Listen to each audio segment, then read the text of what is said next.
Donald Trump is not a well man. And that's not a shock to anybody watching this. Like, you're going to hear me say that and think, well, yeah, we know this.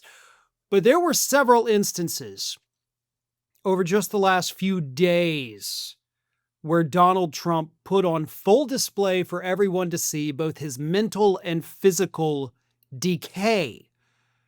And I do believe that is what we need to refer to it as. It's not decline at this point. He's not just going down. He is decaying. Part of it, part of the mental decay, obviously we discussed in the Monday live stream, was when he got up in the middle of that meeting this past weekend, just got up talking to oil executives, started looking out the window, talking about his ballroom. Couldn't stay focused, couldn't stay on topic, couldn't keep his interest while talking about his conquest of another country. So he just got up and moved on to his own thing. And as I've explained a lot in the past, my grandmother suffers from dementia. And what I saw Trump do at that meeting is exactly what she does. I mean, it can be in the middle of dinner, and she'll get up, she'll go outside, she'll start looking at things and talking about things right in the middle of dinner, just totally, off on her own. And so when you kind of live with these things or see them frequently, as I do, you recognize them when they happen. Okay, there is no mistaking what happened at that meeting this weekend with Donald Trump. That is dementia. It's not possible dementia. It's not, oh no, I think there's decline. This man clearly has a disease. Clearly. There's no doubt. Absolutely no doubt left. And the mental health professionals, of course, have been warning us about all of that for months and months and months. But now it's to the point where the White House cannot hide it. It's to the point where Donald Trump cannot be left unaccompanied. He always has somebody there with him to kind of either take over, to maybe guide him, but he didn't at that meeting, and that's what happened. But we got another instance of this weekend when he was aboard Air Force One. We actually got several. He was asked about J.D. Vance's claim that the officer that killed Renee Good had absolute immunity. And instead of giving any kind of coherent answer, this is what Trump said. Everyone's seen it. A woman who's very violent. She's a, very radical person. Very sad what happened. Her friend was very radical. Okay, you were asked about absolute immunity, so the reporter pressed him again, like, no, we're talking about absolute immunity. And Trump said this verbatim. This is what he said. Well, I'm going to let the people define it, but immunity, what knows means as well as I do. I'm going to read that again. This is not me stuttering or messing up the words on the page. This is what the President of the United States said, the words that came out of his mouth again. I'm going to let the people define it, but immunity, what knows means as well as I do.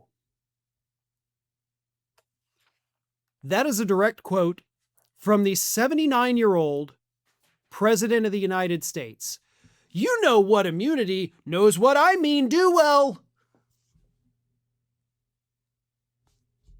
And we're just gonna act like that's totally normal, that this is what a human being sounds like when they speak? No, that's dementia. And also, it's slander. So the friend that Trump is referring to, who he goes on and on about her too. He also said this, by the way. It was highly disrespectful of law enforcement. The woman and her friend were highly disrespectful of law enforcement. So apparently that'll get you killed these days. If you're disrespectful of law enforcement, just right to the head, right? No, that is not a capital offense. It's not an offense at all, actually. It's not illegal to be disrespectful to anyone in the United States of America. But he continues. The woman and her friend were highly disrespectful of law enforcement. You saw, and he's repeating himself over and over, also a symptom of dementia. You saw that they were harassing them, were following for days and for hours, and I think, frankly, they're professional agitators. I'd like to find out, and we are going to find out who's paying for it. Well, we know who paid for it. Her name is Renee Nicole Good. But by the way, again, that is slander. She is not a paid agitator, as Donald Trump claimed. That woman can absolutely and should absolutely sue the President of the United States for slander. Because what he is saying about her is absolutely untrue. He knows it's not true. He knows he cannot back it up.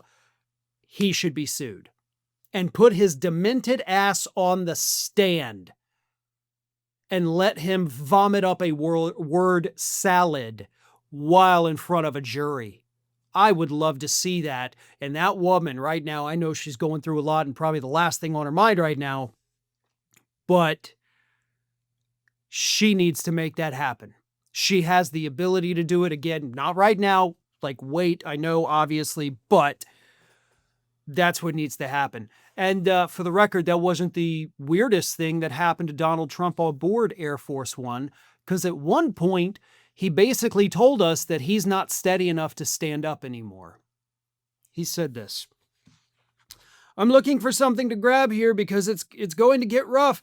I think you did this to me. You put me in a position where there's absolutely nothing to grab. So I'm looking for something to grab, and it's not going to be Caroline," talking about Levitt, who was like right behind him, because he can't be left on his own. So she's now standing with him, even when he's talking to reporters aboard Air Force One, which used to be his like private time with them. But he's telling us like, it's going to get rough up here. I can tell, I can feel the turbulence coming. I mean, the pilot didn't come on and make an announcement like, hey, we're about to experience some rough air.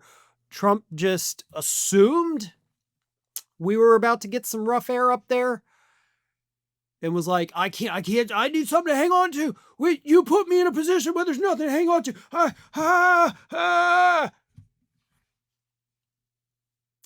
If you yourself or one of your parents or grandparents, depending on your age, were in that situation,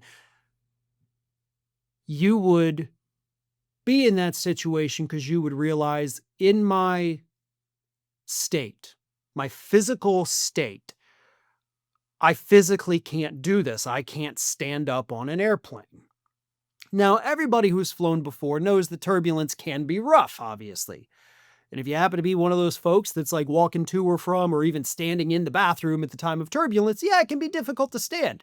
I'm not going to deny that. But there wasn't turbulence at the time. He was just on a smooth flying airplane. And he suddenly freaked out, realizing, I can't stand up anymore. This is not good for me. I need something to hold on to because my body can't handle this anymore. He is decaying.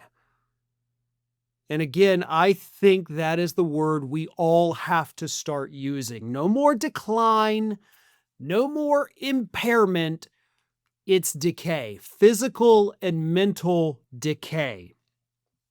We've seen the physical decay. We've seen it with the blotches on the hands. We have seen it with his inability to stand properly, which is also a symptom of dementia. We've seen it with his inability to walk. But now with the I can't stand up physically anymore without holding on to something, the interior is decaying more and more, right? The muscles, the bones, all of it. I mean, from the inside out, this man's body appears to be falling apart.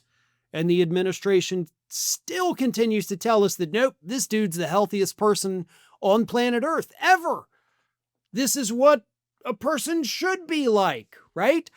A person who says things like, what immunity? What means, well, no, how, me, no, not me, you, maybe. Yes, these are all normal and good things for the guy with his finger on the nuclear button to be exhibiting to the world. But, that's where we're at. A feeble, decaying president of the United States. And honestly, at this point, by the end of this year, we're going to be in a Weekend of Bernie's type situation. Okay, you're going to have Pete Hegseth on one side and JD Vance on the other, like propping him up and have his face wrapped like, no, he's got a toothache and he can't speak anymore. That's where we're headed. It may not even take till the end of this year. We may see that by the end of this month at this rate, because not only is he decaying, but the decay is accelerating. Some super chats here. I saw Scorpia ZA. Thank you very much. Said you were late to the stream. Hey, it happens. I was, about 30 seconds late starting it. Been a really weird, rough morning for me. Almost my entire house is down with some kind of illness. Between the rest of the family members, there is a stomach flu, there is a sinus infection, there is a staph infection, and there is strep throat. And including myself, there's 5 people in the family, 4 illnesses, and I'm the only one that has nothing. So it's a matter of time probably before I end up, knowing my luck, I'll end up with all 4 of them at once instead of, just everybody who has one. I'll get all of them. But yeah, it's not great times in the Cousins house at the moment, just due to all of the illnesses floating around outside this door that's like right here. I'm safe and sound in here. I feel horrible. I mean, they're really, it's a sad situation, but yeah. A couple more super chats here.